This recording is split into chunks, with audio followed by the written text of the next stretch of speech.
Hello everyone, this is Shahnaz अपर्वन। आज हम देखेंगे सूरज के बारे में। तो let's get started. The sun. हमारे सोलर सिस्टम में टोटल 8 प्लैनेट्स और एक स्टार है जो कि है सन। 8 प्लैनेट इसलिए कि प्लूटो को अब प्लैनेट नहीं मानते हैं। पहले हम पढ़ते थे कि 9 प्लैनेट्स हैं, बट अभी साइंटिस्ट कम्युनिटी प्लूटो को प्लैनेट के दर्जे से हटा दिया गया। तो टोटल 8 प्लैनेट्स हैं। तो इस पूरे सोलर सिस्टम में जो सन अकेले का मास है 99% से भी ज़्यादा, यानी इतना ज़्यादा, इतना बड़ा है। सारे प्लैनेट्स को, एस्ट्रॉइड्स को, कॉमेट्स को और भी कई ऑब्जेक्ट्स हैं, उनको मिलाएंगे तो भी वो 1% से भी ज़्यादा नहीं होंगे। तो जब ये इतना बड़ा मास होगा तो ऑब्वियसली इसका ग्रेविटेशनल फोर्स अपने तरफ खींचने का जो फोर्स है वो बहुत ज़्यादा होगा। इसी ग्रेविटेशनल पुल की वजह से वो सारे प्लैनेट्स को अपने इर्द गिर्द चक्कर लगाने देता है एक डेफिनेट ऑर्बिट में। अब नेक्स्ट बात आती है कि सूरज कितने लेयर से बना है या कितने उसके हिस्से हैं। तो वो सूरज बना है टोटल 6 लेयर से। सबसे पहले जो उसका सेंटर है, जो उसका कोर है, वो है, उसे कहते हैं इनर कोर। इसी के अंदर न्यूक्लियर फ्यूजन होता है और इसी न्यूक्लियर फ्यूजन की वजह से सारी एनर्जी बाहर आती है धरती की तरफ और पूरे सोलर सिस्टम की तरफ। तो नेक्स्ट आता है radioactive zone. Next is convection zone, then the photosphere, chromosphere और लास्ट में आता है कोरोना। ये कोरोना चमकीला हिस्सा है जिसे हम एक्लिप्स के दौरान देख सकते हैं। तो next is the period of the revolution of the sun around the galactic centre is 250 million years. यानी सूरज के इर्द गिर्द चक्कर लगाते हैं सारे प्लेनेट और ये सूरज इन टर्न चक्कर रेवोल्यूशन कर रहा है गैलेक्टिक के सेंटर, यानी मिल्की वे के सेंटर को चक्कर लगा रहा है हमारा सूरज और इस चक्कर को पूरा करने से 250 मिलियन ईयर्स लग रहे हैं। Then like all the other stars the sun is composed of hydrogen and helium. हम सब जानते हैं कि स्टार जो बने हैं वो लाइटर एलिमेंट से बने हैं और प्लैनेट्स हेवियर एलिमेंट से बने हैं। तो हमारा जो सन है वो भी स्टार है, तो वो भी बना है हाइड्रोजन एंड हीलियम से। और प्लैनेट्स बने हैं हेवियर एलिमेंट यानी कार्बन, नाइट्रोजन एंड ऑक्सीजन जैसे। Then nuclear fusion in the core of the sun is the source of all of its energy. यानी जो सन के अंदर का जो कोर है वहाँ से न्यूक्लियर फ्यूजन हो रहा है। हाइड्रोजन और हीलियम न्यूक्लियर फ्यूजन बना रहे हैं, इसी वजह से सारी लाइट यूनिट, सारी ऊर्जा बाहर आ रही है। और वो ऊर्जा बाहर आ रही है in the form of this rays, this 7 rays. These are called radio waves, microwaves, infrared rays, visible light, ultraviolet, X rays and gamma rays. और ये सारी रेस अलग अलग वेवलेंथ में आ रही हैं और जितने बड़ा वेवलेंथ होगा उतनी कम एनर्जी। तो यहाँ पे देखिए बहुत छोटी वेवलेंथ है तो यहाँ ज़्यादा एनर्जी है, सबसे ज़्यादा एनर्जी ये यहीं पे होती है एक्सरे एंड गामा रेस पे। तो इसको यूज़ करना एक कंट्रोल्ड वे इन्वायरमेंट में कंट्रोल तरीके से करते हैं हमारे मेडिकल फील्ड। ये टॉपिक बहुत इम्पोर्टेंट है बट हमारे ज्योग्राफी में हम इसको एक ऊपर से एक बेसिक तौर से देखेंगे। तो सबसे पहला है रेडियो वेव्स। इसे साइंस एंड टेक्नोलॉजी में अच्छे से पढ़ सकते हैं, वहाँ पे इसका इम्पोर्टेंस ज़्यादा है। तो रेडियो वेव जो है इसका यूज़ होता है सारे वायरलेस कम्युनिकेशन में।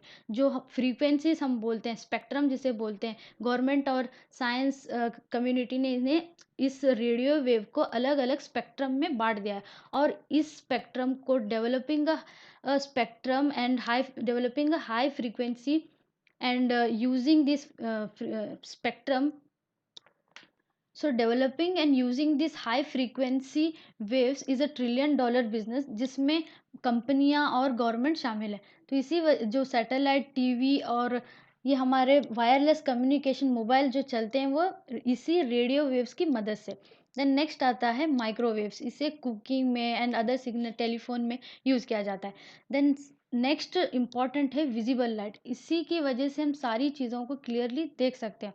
और अभी इसका ऑप्टिकल फाइबर पे बात हो रही है तो इस ऑप्टिकल फाइबर में ही विजिबल लाइट, विजिबल ऊर्जा ही यूज़ होता है। तो नेक्स्ट इज सन के रिलेटेड नेक्स्ट टॉपिक आता है एक्लिप्स। तो सबसे पहले तो ये एक्लिप्स क्या है? Eclipse is when a celestial body comes in the shadow of another celestial body. यानी ब्रह्मांड में जो हेवनली बॉडीज है, जब वो एक बॉडी दूसरे बॉडी के शैडो में आ जाता है तब एक्लिप्स होता है। तो एक्लिप्स दो प्रकार के हैं, एक है सोलर, एक है लूनर। तो हम यहाँ पहले सोलर का देखेंगे। तो सोलर एक्लिप्स तब होता है जब सूरज और धरती के बीच में चांद आ जाती है। तो चांद ये ब्लॉक कर रही है सूरज की ऊर्जा, सूरज की रोशनी को एक तरफ से ब्लॉक कर रही है और अपना शैडो धरती पर डाल रही है। और ये शैडो दो प्रकार के होते हैं, एक है अम्ब्रा जो डार्कर और छोटे हिस्से में पड़ रहा है, और जहाँ ये डार्कर और छोटे हिस्से में पड़ रहे हैं यहाँ से जो लोग देखेंगे उनको टोटल एक्लिप्स नज़र आएगा, टोटल एक्लिप्स कहते हैं। और जो लार्जर एरिया से देखेंगे वहाँ से पार्शियल एक्लिप्स होगा। और ये छोटा जो डार्कर और छोटा हिस्सा है इससे अम्ब्रा कहते हैं और इससे पिनम्ब्रा कहते हैं। सो नेक्स्ट इज, तो हैपन्स व्हेन मून ब्लॉक्स दी, वही जो मैंने बताया कि जब धरती और सूरज के बीच में ये मून आ जाता है और इस रोशनी को ब्लॉक करता है। During solar eclipse moon cast a shadow upon the earth, तो मून का शैडो पड़ रहा है धरती पे। Next is lunar eclipse when the earth comes in between the sun and the moon, तो इस एक्लिप्स में अर्थ आ रहा है इन दो सन और मून के बीच में, और अर्थ का शैडो पड़ रहा है मून पे। और ये भी दो प्रकार के, अम्ब्रा और पिनम्ब्रा, एक है लार्जर शैडो, एक है स्मॉलर शैडो। तो what is the difference between solar eclipse and lunar eclipse, एक पूरा टोटल समरी के जैसे दोनों को हम देखते हैं। तो सोलर एक्लिप्स तब होता है जब moon is between the earth and the sun, moon आ जाता है और मून के शैडो पड़ रहा है अर्थ पे। तो लूनर में हो रहा है अर्थ का शैडो पड़ रहा है मून पे।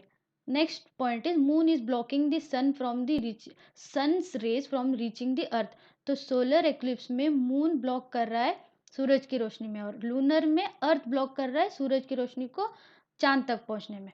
Then the next difference is solar eclipse happens on a new moon day, new moon जब होता है तब होता है सोलर एक्लिप्स, और ये लूनर होता है फुल मून डे पे।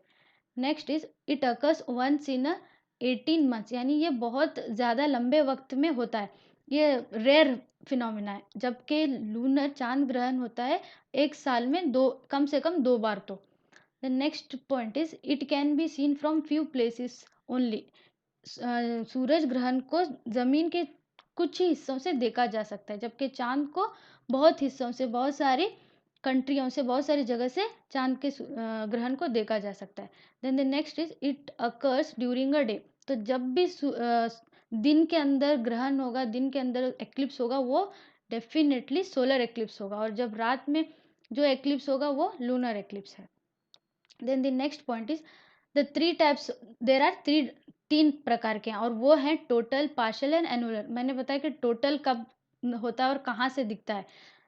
यहाँ पे टोटल जो यहाँ से जो लोग देख रहे हैं उनको टोटल नज़र आता है, यानी कि चांद सूरज को पूरी तरह ढका हुआ ऐसे नज़र आता है, जबकि चांद बहुत छोटा है और सूरज बहुत बड़ा है, बट इनके डिस्टेंस की वजह से ज़मीन से देखने वाले लोगों को ऐसा लगता है कि चांद ने सूरज को पूरा कवर कर लिया, तो इसे कहते हैं टोटल।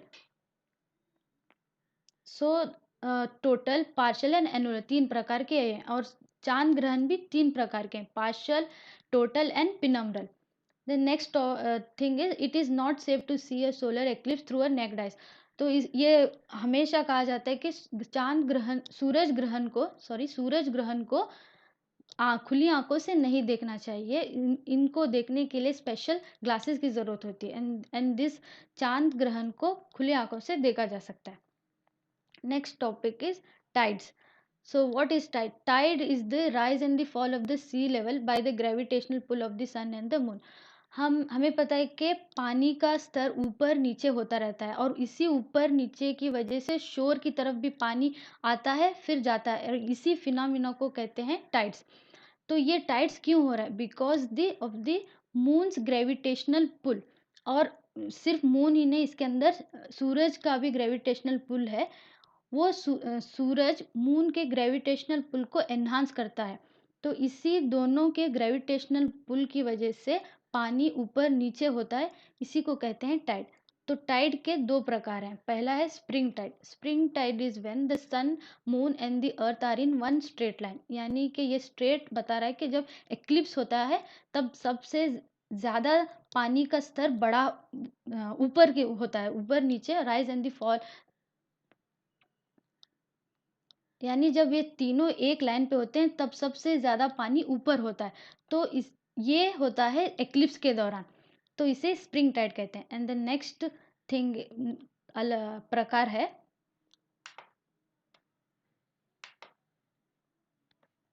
नीप tide. Neap tide is when moon and the sun are at the right angle. यानी सन और मून अलग अलग एंगल पे हैं धरती के। तो चांद एक तरफ खींच रहा होगा धरती को या next topic is neap tide. Neap tide is when moon and the sun are at the right angle. यानी तीनों बॉडीज अलग अलग एंगल्स पे होंगे और सन और मून एक दूसरे के राइट एंगल बनाते होंगे। तो इसका मतलब है जब ये मून पानी को या धरती को अपनी तरफ जब खींचेगा तो एक तरफ से सूरज इस ग्रेविटेशनल को काउंटर करेगा। यानी यहाँ से खींच रहा है तो यहाँ से काउंटर करेगा। इसी वजह से नीप टाइड के दौरान मिनिमम टाइड्स देखे जाते हैं। तो that's it. Thank you for watching.